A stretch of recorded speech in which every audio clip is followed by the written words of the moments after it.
जीवन बेहद गरीब था। वो मजदूरी करके अपने परिवार का गुजारा करता था। उसके परिवार में उसकी अम्मी और एक छोटी बहन पायल थी। ये लो अम्मी, इस महीने की तनख्वाह। बेटा, ये तो ठीक है। तेरी इस तनख्वाह में हमारा जैसे तैसे कट जाता है, पर अब पायल बड़ी हो रही है। कुछ बरस में उसका निकाह कराना होगा ना? हाँ अम्मी, मुझे खबर है, इसीलिए सोच रहा हूँ एक और काम ढूंढ लूं। कैसा काम बेटा?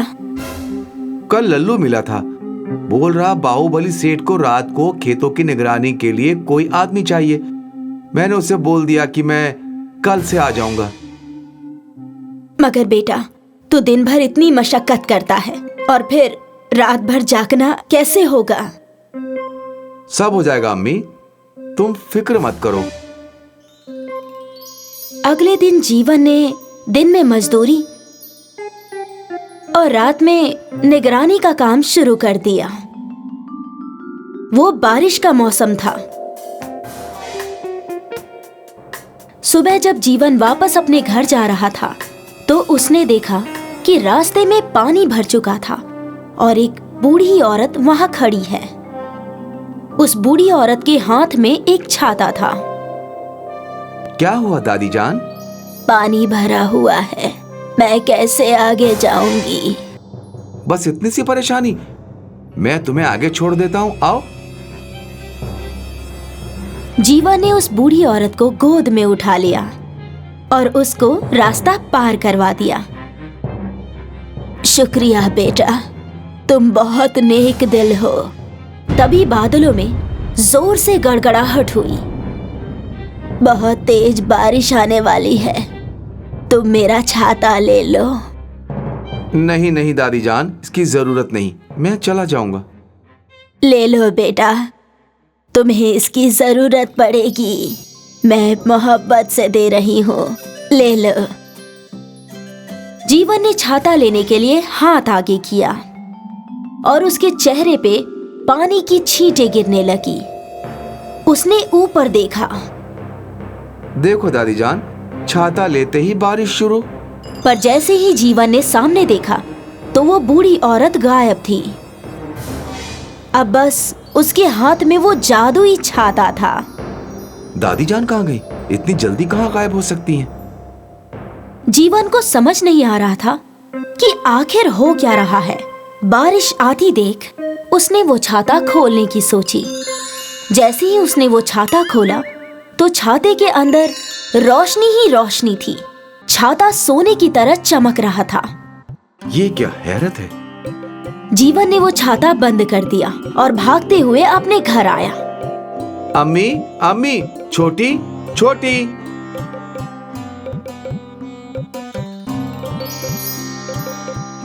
क्या हुआ? क्या हुआ भाईजान? ये देखो अम्मी, आज मुझे क्या मिला। ये तो एक छाता है। ये कोई ऐसा वैसा छाता नहीं है अम्मी। जीवन ने अपनी अम्मी को वो छाता खोल के दिखाया तो उसमें से फिर से रोशनी ही रोशनी निकली और वो छाता सुनहरा हो गया। ये तो सोने की तरह चमक रहा है।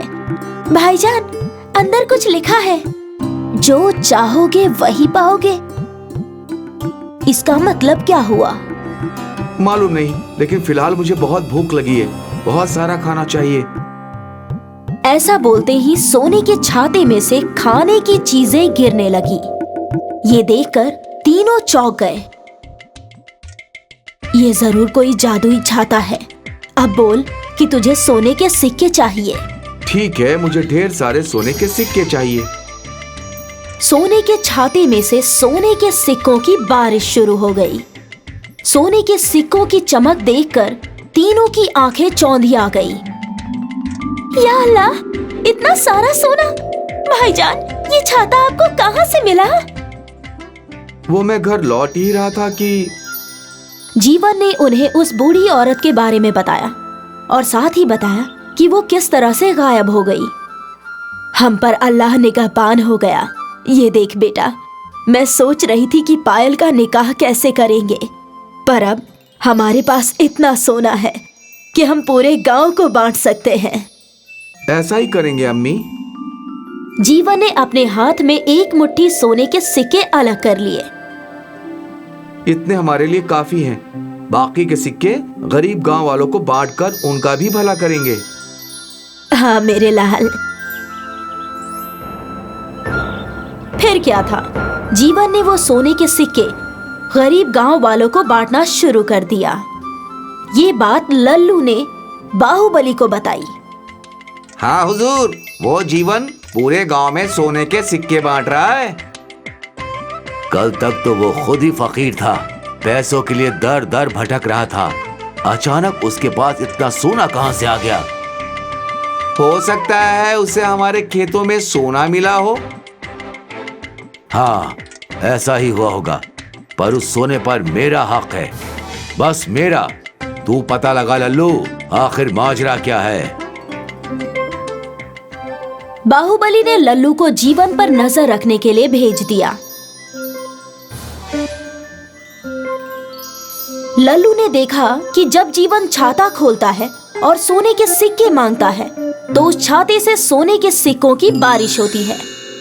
ये तो जादुई छाता है, मुझे ये बात हुजूर को बतानी चाहिए। लल्लू वहां से दौड़कर बाहुबली के पास गया और जो उसने देखा वो बता दिया। तुझे यकीन है कि वो जादुई छाता है और सोने के सिक्कों की बारिश करवाता है?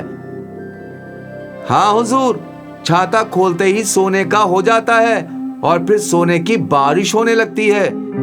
ठीक है, तो चल वो छाता वापस लेते हैं। बाहुबली तमतमाता हुआ जीवन के घर आया।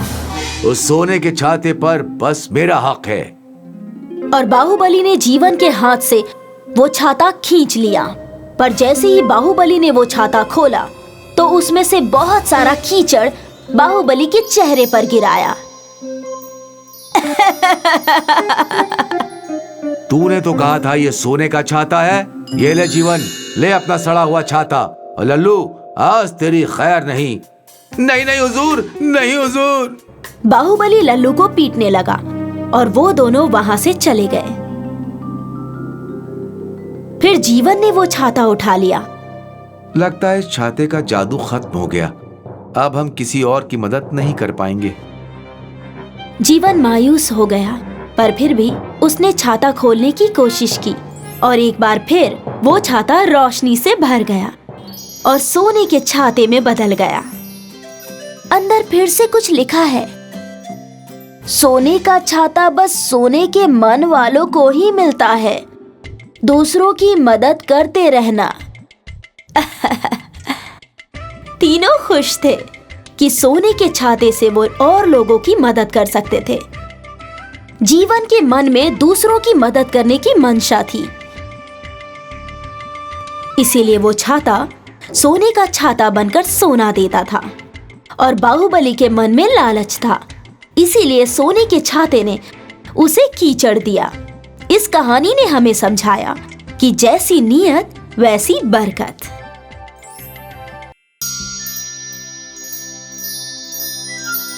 बहुत साल पहले दक्षिण भारत में ब्रह्मदत्त नाम का एक शहंशाह रहता था। ब्रह्मदत्त एक छोटी सी रियासत का बादशाह था। सालों की दुआओं के बाद बादशाह के घर एक लड़के का जन्म हुआ, जो कोई मामूली लड़का नहीं था। जन्म से ही उसके दांत थे और दांत सोने के थे। हमारे बेटे के दांत सोने के हैं, इसलिए सब लोग हमारे बेटे को सोनदत्त कह के पुकारेंगे। सोनदत्त फल और सब्जियों के अलावा जिस चीज को भी दांतों से काटता वो चीज सोने की बन जाती। अनाज भी सोनदत्त को खाने के लिए नहीं दिया जाता था।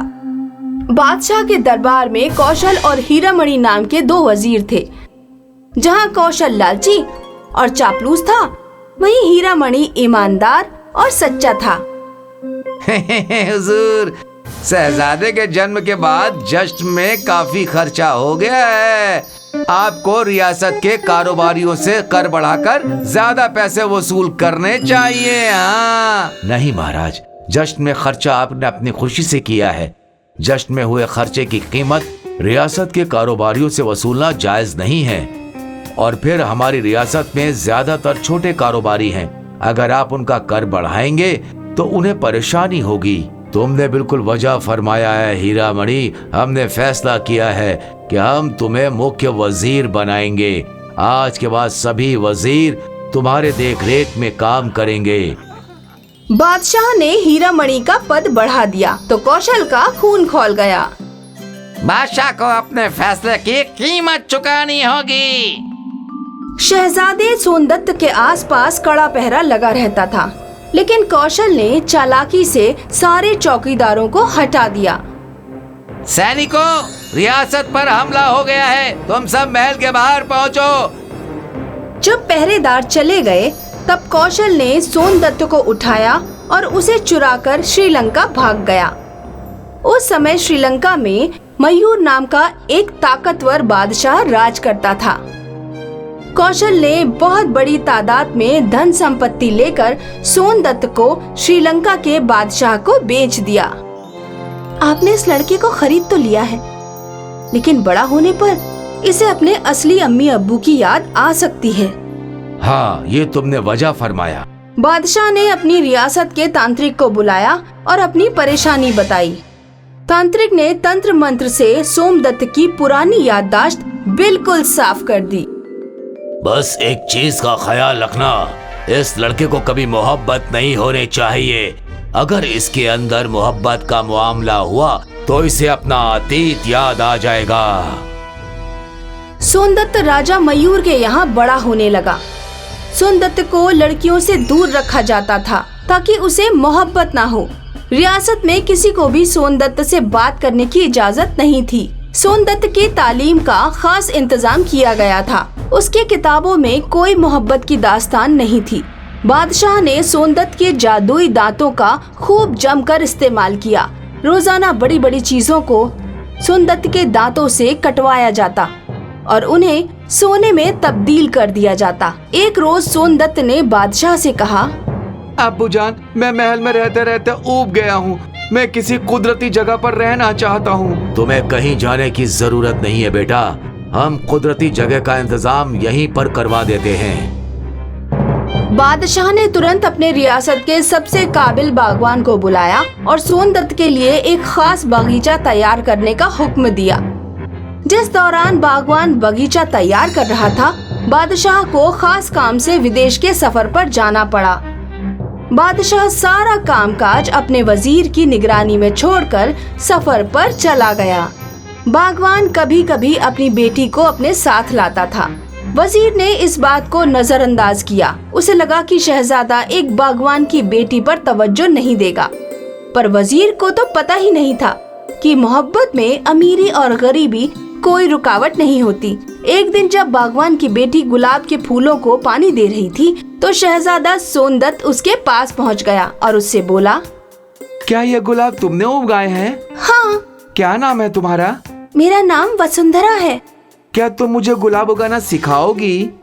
शहजादे ने वसुंधरा से गुलाब उगाना सीखा। उन दोनों के बीच मोहब्बत की शुरुआत होने लगी।